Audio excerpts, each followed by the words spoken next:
nggak sih Anda buka aplikasi investasi, terus ngelihat deretan angka berkedip-kedip cepat banget, naik turun tanpa henti? Jujur aja kadang bikin pusing kan?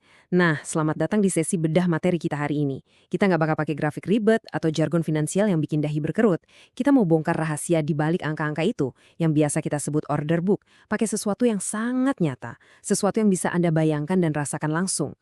Tujuan kita simpel, mengubah cara pandang kita.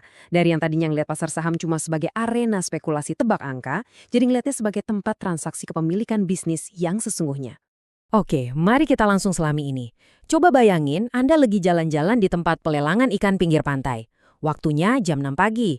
Anginnya terasa asin, lantainya basah, becek, dan wow, suasananya super bising dan kacau. Nggak ada tuh layar digital raksasa. Yang ada cuma kerumunan orang yang saling teriak satu sama lain. Nah, tahu nggak? Ini sebenarnya adalah bentuk paling murni dari sebuah pasar. Dinamika tawar-menawar di pasar ikan yang becek ini, pada dasarnya, adalah sistem yang sama persis dengan mesin penggerak triliunan rupiah di pasar keuangan global setiap harinya. Jadi gini, di tengah pasar yang bising itu pastinya ada dua kubu utama. Di satu sisi, ada nelayan yang baru aja merapat bawa ikan segar. Dia teriak lantang nawarin tangkapannya, 500.000. Di sisi lain, kerumunan para pemilik restoran udah pada ngumpul, pengen cari bahan baku paling murah. Ada yang nawar 400.000, ada lagi yang berani 420.000. Nah, di kepala si nelayan, semua tawaran itu udah tersusun rapi, dari harga tertinggi sampai yang paling rendah. Di saat yang sama, nelayan-nelayan lain juga berjejer nawarin tangkapan mereka dari harga termurah sampai termahal. Tapi pertanyaannya, kapan sih transaksi itu beneran kejadian? Ikan-ikannya kan belum pindah tangan tuh dari saling teriak tadi. Nah, transaksi baru terjadi kalau ada satu pihak yang mulai bertindak agresif. Bayangin, ada satu pemilik restoran yang bahan bakunya udah bener-bener ludes. Dia butuh banget ikan itu sekarang juga. Udah gak ada waktu buat nawar-nawar santai. Dia terobos aja kerumunan itu terus teriak, "Oke, gak peduli saya ambil harga nelayan 500.000. Bam, kesepakatan terjadi, uang diserahkan, ikan berpindah tangan. Proses organik inilah yang kita sebut penemuan harga pasar. Murni didorong oleh agresi untuk beli, tanpa embel-embel istilah keuangan yang rumit sedikit pun.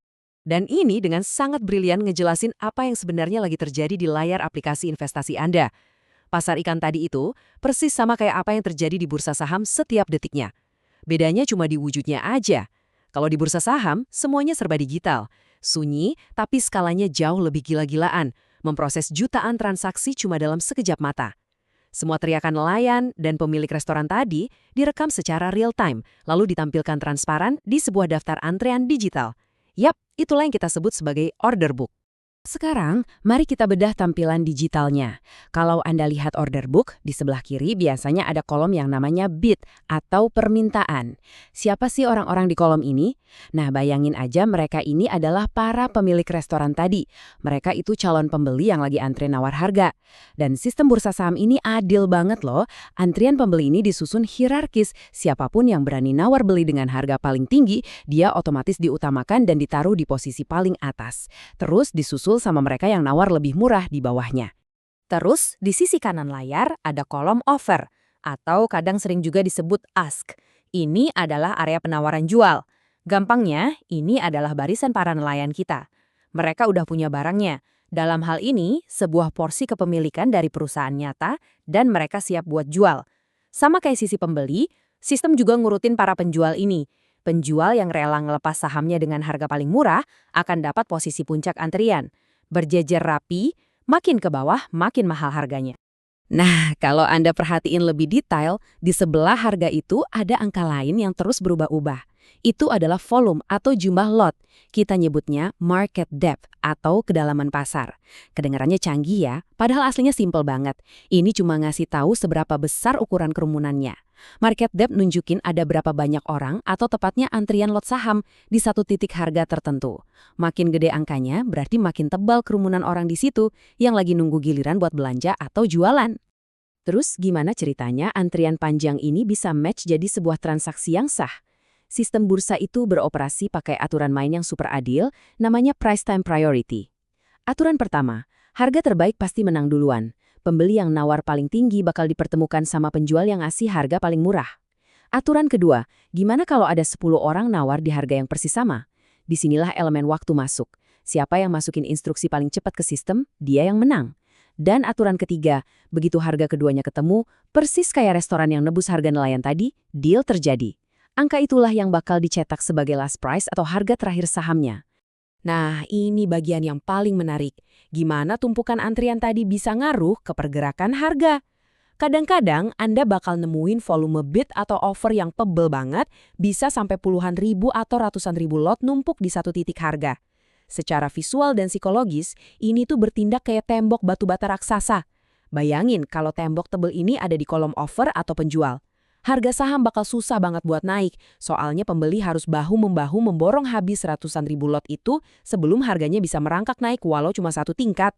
Lewat pergerakan angka-angka digital ini, kita jadi bisa ngelihat nih kekuatan siapa yang lagi mendominasi pasar hari ini. Di komunitas pasar modal kita, ada istilah yang udah populer banget. Kalau pembelinya lagi agresif, langsung borong barang di harga penjual tanpa mau antri, itu namanya HK, alias hajar kanan. Karena mereka ngambil barang di kolom offer yang ada di kanan. Sebaliknya, kalau penjual panik dan langsung buah barang ke harga pembeli di kiri, itu disebut haki, atau hajar kiri. Memperhatikan dinamika HK dan haki ini persis kayak baca denyut nadi ketakutan dan keserakahan di pasar ikan tadi. Tapi sebentar. Sebelum kita terlalu asik sama kelap-kelip hiruk-pikuk angka ini, mari kita ambil satu langkah mundur. Ada satu kutipan yang ngena banget dari materi kita hari ini. Order book adalah peta psikologi pasar jangka pendek. Paham cara kerja antrian ini emang krusial banget buat eksekusi pesanan, biar dapat harga terbaik.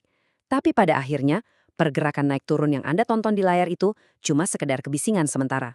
Itu cuma wujud emosi, kepanikan sesaat, dan euforia harian dari kerumunan orang yang kebetulan lagi mangkal di pasar hari itu aja. Jadi, poin krusialnya ada pada pola pikir Anda.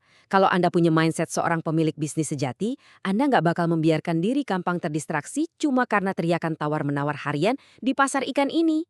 Pemilik bisnis yang cerdas menjadikan sistem order book semata-mata sebagai pintu gerbang, sebuah alat fungsional buat mengakuisisi kepemilikan jangka panjang dari bisnis yang luar biasa di harga yang masuk akal. Pandangan mereka tertuju kuat pada fundamental bisnis dan nilai masa depannya, bukan kepatok sama seberapa tebal antrian di layar hari ini. Sebagai penutup, saya mau ninggalin Anda dengan satu pemikiran mendalam ini. Besok pagi, pas Anda siap buka aplikasi investasi dan melihat angka-angka itu mulai berkedip liar, tanyakan pada diri Anda sendiri, apakah Anda sedang tersesat dalam kebisingan emosional pasar, ataukah Anda tetap tenang, punya perspektif yang jernih, dan sepenuhnya fokus pada fakta bahwa Anda sedang mengakuisisi kepemilikan atas sebuah bisnis nyata? Jawaban yang Anda berikan atas pertanyaan inilah yang pada akhirnya bakal membentuk kesuksesan finansial Anda nanti. Gunakan alatnya, pahami pasarnya, tapi ingat, jangan pernah lupakan bisnisnya. Terima kasih sudah bergabung di sesi bedah materi kita hari ini. Teruslah belajar, dan selamat membangun kekayaan layaknya pemilik bisnis yang sejati.